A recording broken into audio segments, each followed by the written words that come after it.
In this video, we will learn about property binding in Angular application. Here, we are using the same application that we have created in our previous videos. First, we have to understand why do we need property binding. See here, the application is running on the browser. Let's open this HTML file. Here, we are using name property, then we have button, then we have one input box. Okay, for example, now I am writing in the button input, let's say disabled. Save the changes. See here, the save button is disabled. Now I have to disable or enable this save button based on some condition. For that, here pass the value true and save the changes. We are disabling the button here, so in this scenario button will be disabled. If I pass false here, save the changes. See here, still the button is disabled. Here we are passing disabled equal false. So this button should be enabled, but this functionality is not working. Now let's use interpolation. We have learnt about this in our previous video. So use double curly braces like this. Save the changes. Still the button is disabled. Now let's pass this value from component file. Here let's create a new variable.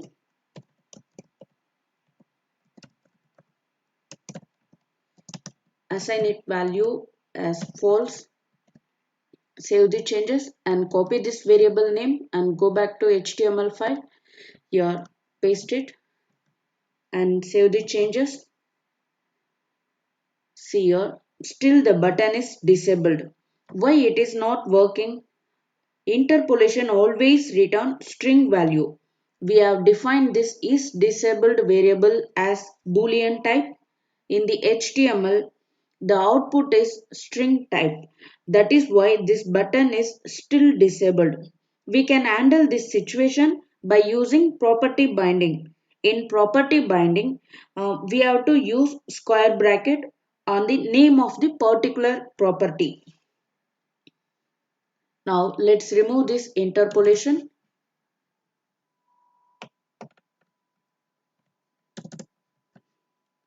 We can use this square bracket here.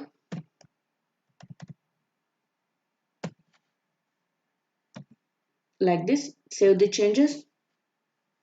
See here, the button is enabled. Now pass the true value in this variable. Save the changes. See here, the button is disabled. Here we have to understand one thing. If you need to make any change in the property, then always use square bracket. Do not use the interpolation. Now I want to assign new ID in the input type. So here, before that, let's create one variable here, that is text ID.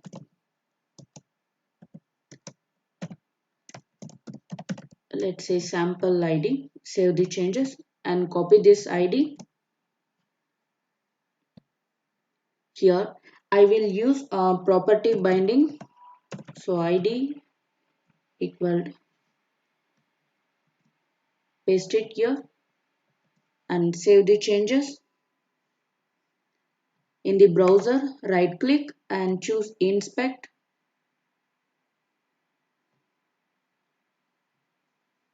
See here, in the input we have ID property here. Now copy this line and paste it below that. Now I am not using property binding. Save the changes.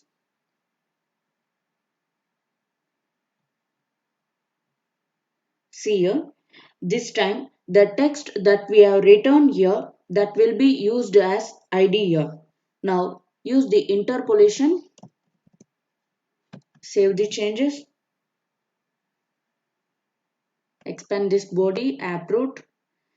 See here, ID of both the text boxes or sample ID. If you want to work with other than string, then you can use this property binding. This is how we can work with property binding in Angular application. Thanks for watching this video.